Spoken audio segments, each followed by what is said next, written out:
Hello student, कैसे हैं आप सब। एक बार पुनः सी कोचिंग क्लासेस पर स्वागत है। क्लास 12 केमिस्ट्री एनसीईआरटी चैप्टर 3 में आज नरनष्ट समीकरण आपको यहाँ पर समझाने वाला हूँ, तो वीडियो को अंत तक देखिएगा। जो भी बच्चे हैं वो बारीकी से समझेंगे, इसको बहुत सिंपल तरीके से समझेंगे।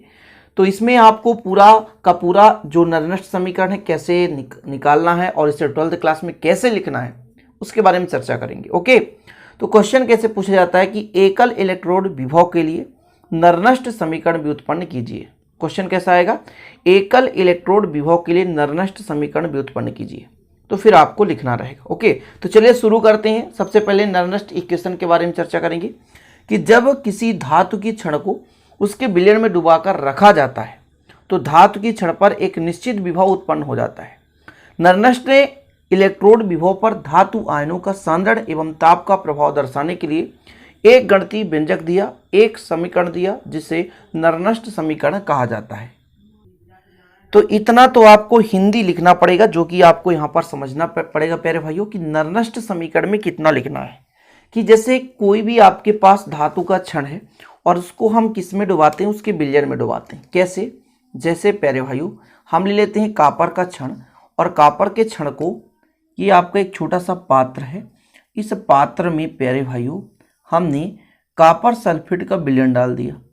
ये कॉपर सल्फेट है, क्या है, CuSO4, ये कॉपर सल्फेट है। इसके बाद यहाँ पर हमने कॉपर धातु का एक छड़ लगा दिया जो कि इलेक्ट्रोड की भांति काम करेगा। अब प्यारे भाइयों यहाँ पर जो कॉपर सल्फेट है वो टूट करके Cu2 पॉजिटिव और SO4 2 नेगेटिव बनाता है ना। इन आयनों के उत्पन्न होने से आवेश में जो गति होती है और आवेश की गति के कारण प्यारे भाइयों जो भी विभव उत्पन्न होता है उसे ही इलेक्ट्रोड विभव कहते हैं। कुल मिलाकर के इलेक्ट्रोड के चारों ओर आवेश के कारण जो विभव उत्पन्न हो रहा है उसे इलेक्ट्रोड विभव कहते हैं। विभव किसके कारण खेल उत्पन्न होता है, तो विभव मुख्य रूप से आवेश के आवागमन से ही उत्पन्न होता है।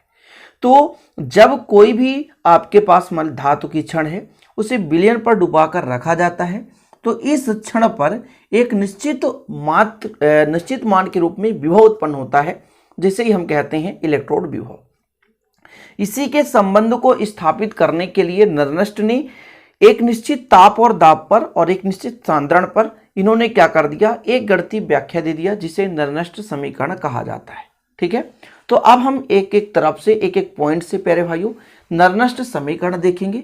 तो सबसे पहले आपको लिखना है, क्या लिखना है कि माना इलेक्ट्रोड के सापेक्ष इलेक्ट्रोड अवक्रिया क्या होगा, हाइड्रोजन इलेक्ट्रोड के सापेक्ष थोड़ा सा लिखना है कि माना हाइड्रोजन इलेक्ट्रोड के सापेक्ष, हाइड्रोजन इलेक्ट्रोड के सापेक्ष इलेक्ट्रोड क्रिया, इलेक्ट्रोड अवक्रिया, थोड़ा समझेंगे, क्रम स्टेप बाय स्टेप करते चलना है। जैसे आपके पास मान लीजिए कोई भी पदार्थ है प्यारे भाइयों, जैसे आयन के रूप में है, जैसे यहाँ पे हम ले लेते हैं M, कोई पदार्थ है एक्वा सॉल्यूशन के रूप में है और यहाँ पर N पॉजिटिव के रूप में है और ये इलेक्ट्रॉन ग्रहण करेगा। जब इलेक्ट्रॉन ग्रहण करेगा, जितना यहाँ पर N पॉजिटिव उतना इलेक्ट्रॉन ग्रहण करेगा और ये सॉलिड अवस्था में आ जाएगा। ये किस अवस्था में आ जाएगा, सॉलिड अवस्था में आ जाएगा। कोई भी आपके पास पदार्थ है, वो पदार्थ N पॉजिटिव के रूप में था एक्वा सॉल्यूशन के रूप में, तो जब वो N इलेक्ट्रॉन ग्रहण कर लिया तो सॉलिड स्टेट में आ गया। इतना क्लियर है। अब यहाँ पर आपको लिखना है नरनष्ट समीकरण।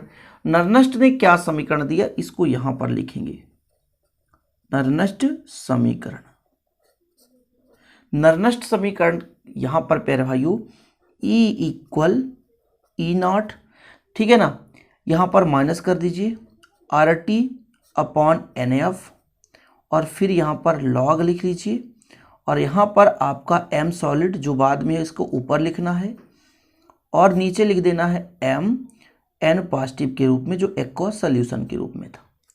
इसको आप ऐसा भी लिख सकते हैं ना, यहाँ पर MS को आप ऐसा भी लिख सकते हैं जो कि आपका इंग्लिश रूप में होता है प्यारे भाइयों रिड्यूस स्पीसीज और ऑक्सीडेशन स्पीसीज, ऐसा लिख सकते हैं। रिड्यूस स्पीसीज मतलब जिस पर क्या हो गया, अपचयित हो चुका है, जो जिस पर इलेक्ट्रॉन जुड़ चुका है ये अपचयित हो चुका है, अपचयित रूप है। अपचयित रूप का मतलब, अपचयित अवस्था का मतलब क्या, जो इलेक्ट्रॉन ग्रहण किया हुआ है, ठीक है। और ये ऑक्सीकृत अवस्था है, यानी इस पर प्यारे भाइयों इलेक्ट्रॉन यहाँ पर कमी है, अर्थात इलेक्ट्रॉन किसी को देकर रखा है, और जब ग्रहण कर लेता है तो अपचयित अवस्था कहलाता है, और जब त्यागा हुआ अवस्था है तो ऑक्सीकृत अवस्था है।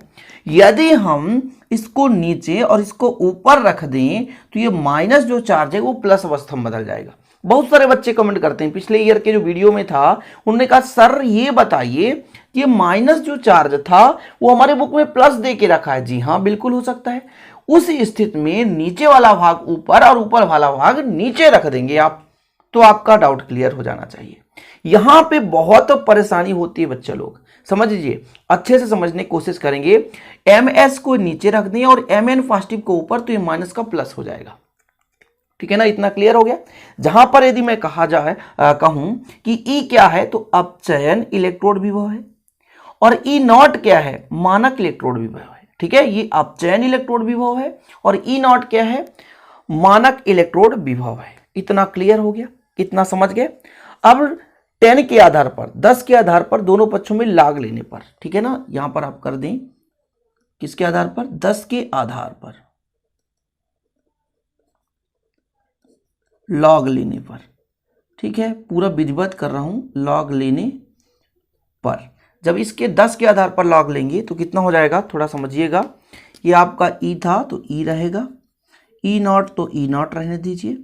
आर टी में 2.303 का मल्टीप्लाई हो जाएगा, और आर टी तो आर टी ही रहेगा, नीचे एन एफ हो जाएगा, और यहाँ पर लॉग तो 10 की अवस्था में हो जाएगा, एम एस हो जाएगा प्यारे भाइयों, और नीचे एम एन पॉजिटिव के रूप में, तो एन पॉजिटिव एक्वा सोल्यूशन के रूप में है।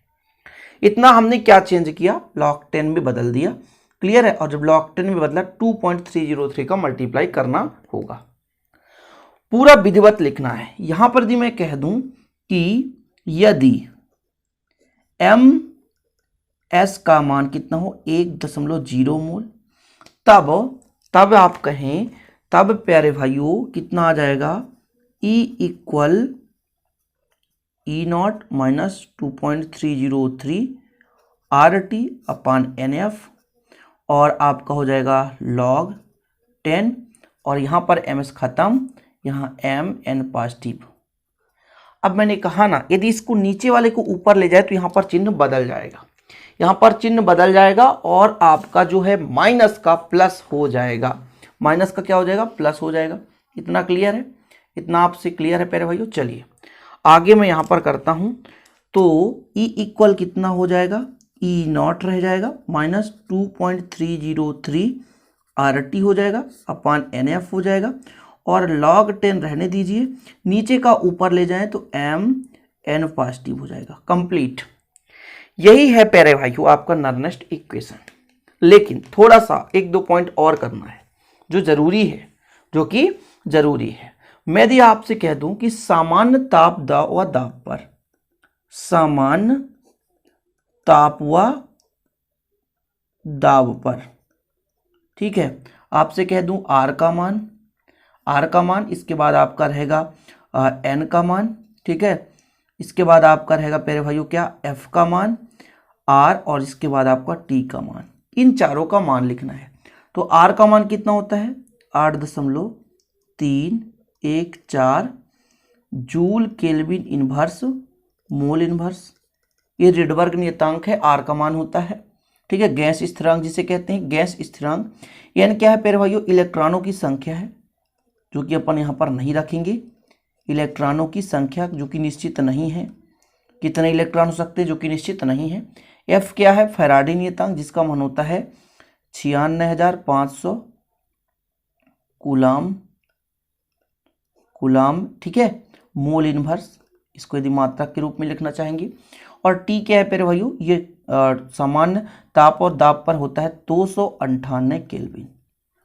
इस पूरे वैल्यू को यदि आप पुट कर दें तो कितना आएगा, ठीक है, कितना आएगा, तो E equal E naught minus 2.303, R का मान कितना है 8.314, टी का मान कितना है 298, ठीक है, क्लियर है। और नीचे कितना हो जाएगा, एन का मान नहीं पता, 96,500 गुणे लॉग है प्यारे भाई तो लॉग 10 के रूप में एम एन पॉजिटिव, इतना हो गया। ठीक है, इतना क्लियर है, इतना समझ गए आप। और इसका आप कहोगे कैलकुलेशन करो, तो भैया इतना लंबा चौड़ा कैलकुलेशन करने की आवश्यकता नहीं है। सीधा आपको लिखना है ई बराबर ई नॉट माइनस, कैसे लिखना है, 0.591। इसको आप सीधा पेपर के लिए इसको याद कर लीजिए। और प्लस चल रहा है ना प्यारे भाइयों, हमने कहा था यहाँ पे प्लस चेंज करना है, क्यों, क्योंकि ऊपर ले गए हैं तो प्लस हो जाएगा, क्या हो जाएगा, प्लस हो जाएगा, तो यहाँ पे प्लस हो जाएगा। ओके, प्लस का साइन आ जाएगा, ठीक है ना, मैंने समझाया था, प्लस का साइन आएगा, किसका साइन आ जाएगा, प्लस का साइन। चलिए, तो आपका आ गया इतना, फिर यहाँ पर आप लिख देंगे log 10 के फॉर्म में एम एन पॉजिटिव। ओके, आपका कंप्लीट आ चुका है, इतना करना है आपको। ठीक है, देखिए 10 मिनट में आपका क्लियर हो गया नर्नेस्ट इक्वेशन। तो चलिए फटाफट स्क्रीनशॉट ले लीजिए, जो भी स्टूडेंट है अच्छे से तैयारी करना चाहते हैं बेहतरीन ढंग से। आपको क्वेश्चन आएगा नर्नेस्ट समीकरण किसे कहते हैं समझाइए, तो आपको बेहतरीन ढंग से इतना करना है। उम्मीद है प्यारे भाइयों कि आप लोग इसे समझ गए होंगे और आप गंभीरतापूर्वक इसे समझे होंगे। यदि आप इसको हल्के में लेंगे तो बिल्कुल समझ नहीं पाएंगे। ठीक है ना, चीजें क्लियर है, स्क्रीनशॉट ले कंप्लीटली। ओके, ये हो गया, आगे इसको लिखिए, है ना। और यदि आप चाहते हैं इसका हैंड रिटन नोट्स लेना तो मात्र 100 रुपये चार्ज लगता है। आप कांटेक्ट कर सकते हैं 968529 पर, किस पर, 968529 पर आपको हैंड रिटन नोट्स मिलेगा बेहतरीन ढंग से, और मेरा खुद का बनाया हुआ नोट्स मिलेगा ताकि आप प्रॉपर रूप से तैयारी कर सकते हैं। चलिए मिलते हैं नेक्स्ट वीडियो में। जय हिंद, वंदे मातरम।